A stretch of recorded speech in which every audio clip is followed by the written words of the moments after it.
And that feeling to me is counter to my values and my big vision in my life. So every single time I get that feeling, I'm like, okay, I can spend all the time I want in that feeling, or I can actually change it because I have the training, I have the techniques, and I have a little bit of time. So I only need a little bit of time before I stop myself. It's very rare now that, because I've done it for so long, that I actually say something to someone else. I will say something more to myself.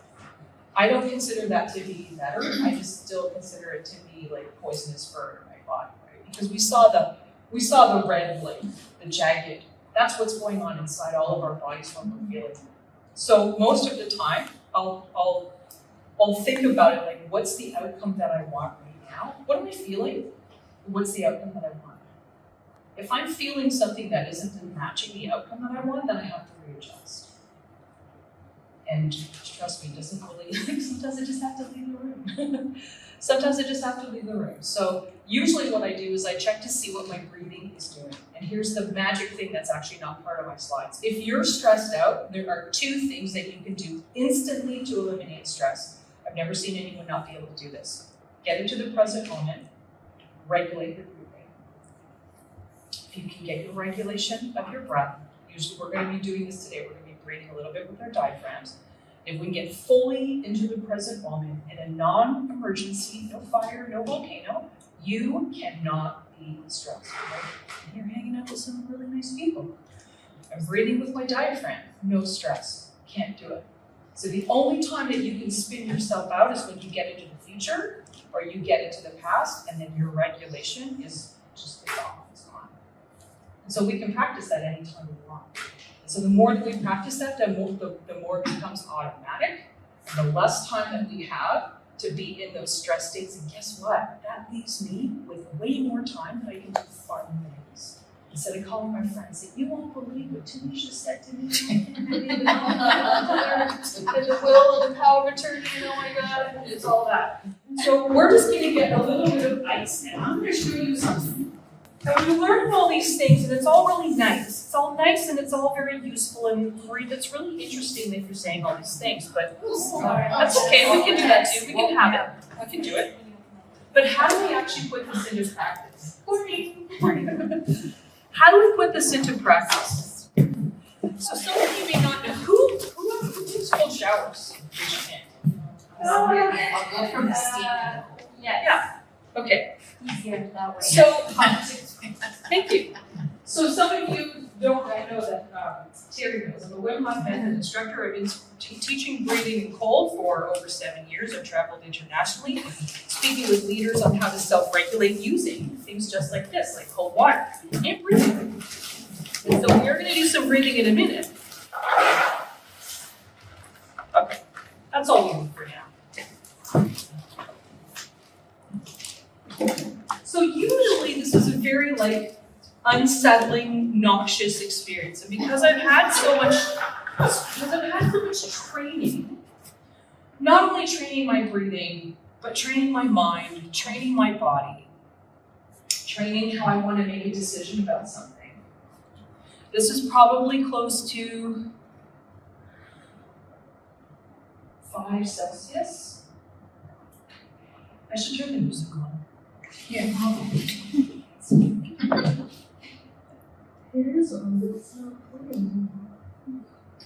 We'll get that done in a minute. So this is really, I don't know, it's kind of less fun that I'd rather be doing something else right now. And you're not breathing through it. I'm totally breathing through it. But not regulated. I am regulated, you can't tell because I have so much practice. I'm also talking, which is a lot harder. I'm not even focusing on this, you're just 5 times as hard as I would be doing. So, amazing. This is me focusing on regulating what I'm thinking and what my body is doing during an extremely confronting moment. So for me, this represents tracking. For me, this represents my dad's attorney called me. For me, this represents all the past memories of all those boyfriends that I broke up with, this represents everything for me. All the stress, all the pain, all the you can't do it, all the you're not smart enough. And so I can sit with this stress and I can choose how I'm gonna make it mean something positive or something negative.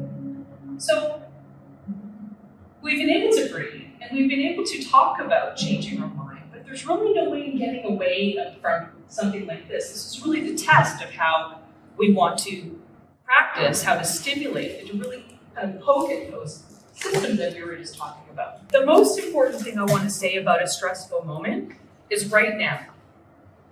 How do I come back from that? Anyone can go in there. Anyone can go into a stressful moment. Anyone can deal with, a traffic moment. But how do you exit the moment cleanly so that you don't end up eating that thing later? Or you don't end up saying that thing later? Or you don't end up doing like shopping or all those other things that we all do from time to time to self-soothe? So I found that with practice, not only can I test to see what my mind is doing, I can test to see what my body is doing, just to see how I'm managing. Because on some days I'm not going to do that, but on other days, if I'm fully committed and if I have a system and a technique that's ready, then I can actually go there and then come out relief. So there's one thing to go there, but the other thing is to come out relief, and that's what I'm really, really excited to show you today. So who wants to try? Who wants to try putting their come on up? So here's what I'm going to teach you for sure in just a few seconds. Have you ever put your hands in cold water? Yes, I have. Right. So I want you to get connected with your diaphragm first. And we can all do this, and we can all support Maria. Yep. Find your ribs. Put your hands on both sides of your ribs. Then as you take a slow nose inhale, feel your ribs slowly expand.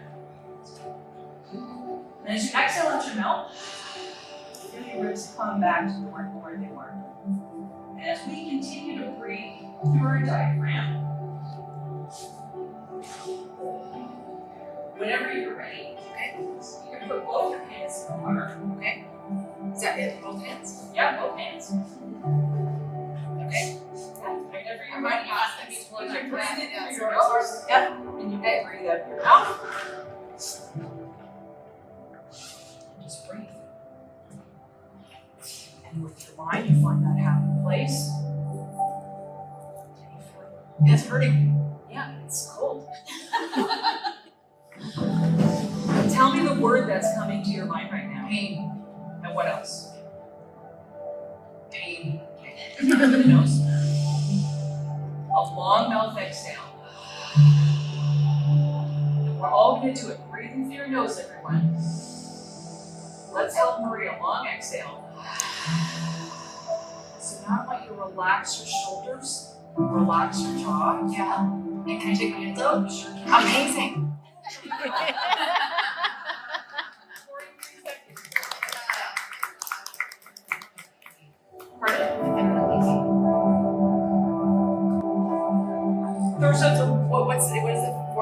Is there a time that's best? The point of doing this today is it's really a mirror. It's like, where are you in your stress state today? Where are you in your management? So, because I've done cold so many times, I use this as a moment to train all the other stressful moments that I have. Oh, well, it's just cold water. Oh, it's just another phone call. Oh, it's just another bill. Oh, it's just another challenge. So I don't call them problems that much anymore. I call them opportunities to grow because I've made that decision. What was cool about what Maria did is she made a decision to go into the water. And then she asked me, like, how much longer do I have to do this? I'm like, it's your decision. Yeah.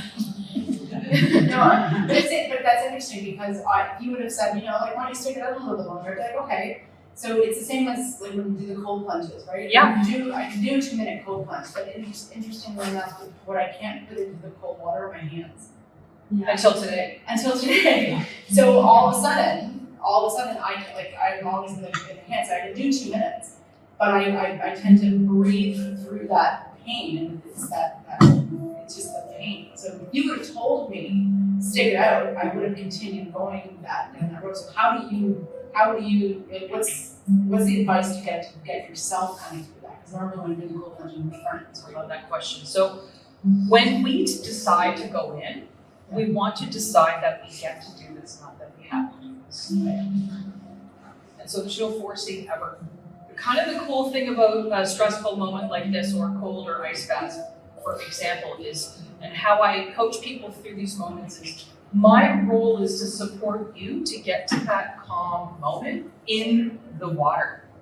So an ice bath for me is an exercise in actually relaxing, which is practice. It takes a lot of practice. So if I'm in court, or if I'm having another conversation that I don't want to have, how easily can I relax with a conversation when all the bells are going off and all the alarms are going off? And that's the practice. That's the practice. Yeah. So here's what's kind of cool about what you just did. The outside safety is 30 minutes. That's the outside before you start to wreck your tissue. So you have lots of wiggle room to practice. In fact, when you want to get better at full body ice baths with your hands inside, you can put your hands in here for like a minute or two, and then take them out and spend more time focusing in creating that relationship with them to warm up. Yeah, so interestingly enough, I enjoy that. That's the process I enjoy the most. So I look forward to leaving the ice baths because I actually like the decompression of that. Yeah.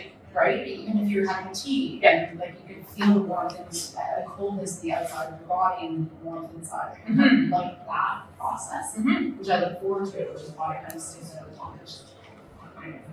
There's a million ways that you can create, a relationship with white. Like, I'll take 10 different ice baths for 10 different reasons to have 10 different outcomes just like that. One of them is like, what can I do? Can I be stressed? Can I have that experience? Can I have calm? Like, what is it? And so for the hands, you practice your hands and feet separately so that when you get into the water, your hands actually know what to do after. It's harder to train them when you're full body. So that's the tip that I like to tell people, especially with some of the military teams, if they're out in the winter and they need, if their hands get cold, we actually do hands separately so the body starts to understand how to actually, because the hands work on separate vascular systems. Yeah, it's kind of cool. That is kind of cool. Yeah. It makes sense, but I can't get my hands in it, or when I go. Then you can just do this. Yeah. Or sometimes I'll put my hands on my thighs, and anyway, that's another workshop. But you get the idea. Does anyone else want to try? It's super fun. Great. So really it's just putting your hands in and it's just noticing what you're feeling. Okay. You put them in, you can take them out, you can do whatever you want. It's all you. It's you against you. You with you. Stress moment. Into the nose, everybody. Mouth exhale. Relaxing your muscles, relaxing your shoulders. In a stressful moment, really, do we resist it? Like, how much do we try to fight life? So good. And the fact that people just came up and wanted to try, amazing. Isn't that what life's all about, right? Isn't that what life is teaching us, to try and experience, to adapt? Your body is designed to actually have these moments so that you can actually use them as purposes of growth. Okay. What are you feeling there? Calm. Great. And so whenever you're ready, you can take your hands out, and then you can notice what your hands are doing once they start to warm up and to come back. Do it for a while. Yeah. Amazing. And just notice and create that relationship with your body. We're constantly trying to cut off our brain from the rest of our system. So hey, body, what am I feeling? What's going on? What are we doing? What's next? Let's do some breathing, everybody. We're going to do some breathing now. We're going to learn how to breathe into the nose. We're going to hold it. It's called box breathing. I'll coach you through it. Exhaling it out. And then pausing. Same with the ribs that we used already. We're just going to be doing a really light recentering. I love this practice because it gets me centered and calm quickly. Eyes open and closed is totally up to you. Here we go. In 4, in the nose, holding, exhaling out, and pausing. A long nose inhale in. Hold, Exhale it out. Pause. Deep breath. And hold. Sigh it out. Pause. Using. Inhale. Hold. Exhale. And rest. Deep breath. Hold. Sigh it out. And pause. Breathing in some peace. Call it in. Hold that peace in your body. Exhale that peace out into the world. Pause. Breathe in some love. Feel that love move into your body. Hold that love there. Sigh that love out into the world. Rest. Breathe in calm. Holding calm there. Sighing out. And pausing. Let's breathe in some self-regard. Breathing in. Hold. Exhale it out. And pause. A couple of more rounds on your own, using your own words, your own emotions, your own peace. You're all experts now. You all know that pattern.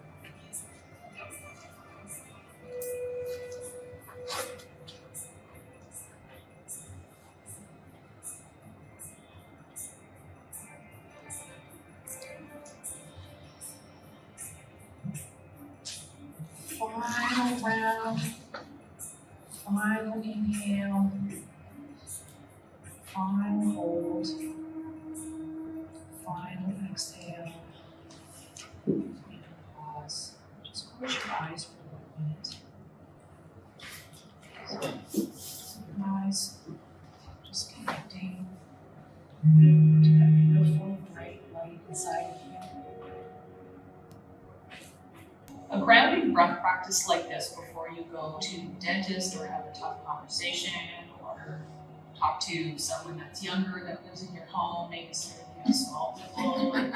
You know, they can be stressful sometimes. If you do a breath practice like this, you can connect the heart, the brain, and the enteric system. You can start to rebalance your whole body. And the interesting thing is that there are now new studies showing that when you're regulated, the people around you I have the numbers here, it's pretty high, 46% chance that you will become more regulated too. And then that person, if they have a friend that lives close by, a mile or two, there's a chance that they will have a higher probability of being regulated, and then their friend will also have up to a 6% chance of being regulated. So that's kind of cool. It's kind of cool to know that when we're regulated, we can actually help regulate people around us without even having to say anything or do anything, just by being that person. Which is, I guess, why I work so hard at trying to keep practicing, because I like being regulated and I like regulating people around me too. Okay, our brains function differently in reactive and reflective states. We've already sort of seen examples of that already today. Now, so brief interruption, even just with the breathing that we just did, can help you create better automatic reactions, which strengthens your reflective response. I'll call that your positive side of your brain as opposed to your negative side. You can see the stress and the stress states there in those pictures. Ooh, this is kind of cool. Look at that, all those positive thoughts going there. When it comes down again, you're going to see the myelin sheath start to double and so. See that? Yeah. That's real science right there, everybody. Myelin sheath gets stronger in your neurons when you think more positive thoughts. So when we strengthen those positive circuits and those pathways over time, they will start to get used more. And the cool thing is they will start to become more automatic. So generally after about 6 months of using a positive practice, I like to use positive intelligence, but any kind of specific practice that you have that's regular, you can put yourself in an MRI and see that your brain is changed for the better. Great. Okay. Shifting your mental state, we call it reactive, I call it saboteurs. Regulated, I call it SAGE, and so does positive intelligence program. So sympathetic activity, you can see what happens on the left-hand side. We talked a little bit about that today. When we self-regulate using a breath or a pause or any other kind of process or system, especially when it's regular and structured. I like to take 2 minutes at a time out of the day, and that then flips my brain into positive. And then a few hours later, I'll do another 2 minute thing, and it will retrain my brain to go into the positive again. So over time, these little tiny breaths, tiny, so tiny you would think it doesn't do anything. Over time, has a massive effect on your nervous system and your brain circuitry. That's kind of fun. It almost feels like it does. It's not any work at all. And then all of a sudden you start to see like, oh, I should be mad. I feel like I want to be mad. And then you're just not mad. And that's kind of, it's freaky when it happens the first time. It happened to me and I just thought, I really want to be mad right now, but I'm not mad. Okay, I guess it's working. Okay, so there you are. And we can measure that too. So people that actually spend time doing these things, they have more emotional energy. They report better conflict management. I like that. And they report improved self-confidence. Well, I need that, and I'm sure a lot of other people need it too. And I said before, you know, what do you want to do with 3 minutes? Do you want to create something positive, or do you want to stay in that negative? The cool thing now is that you know that you can choose when you create those little pauses. Oh, there's me getting mad again. Okay, so what can I do? I have a moment, I can take a breath, I can redirect, I can do something, and that will train my brain over time. I like to say, I have a lot more time to do things that I like to do. What would you do if your life was less stressed? What would you be doing with your time? So much time. So you'd have so much time, you could start 8 more companies. You could quilt for hours. You could go to that gym class that you're too busy for. You could do all those things. And I think if you had a little bit more positivity in your life, yeah, what would your life be like? How would you wake up in the morning if you knew that you had a choice of how you were going to respond to something stressful or not?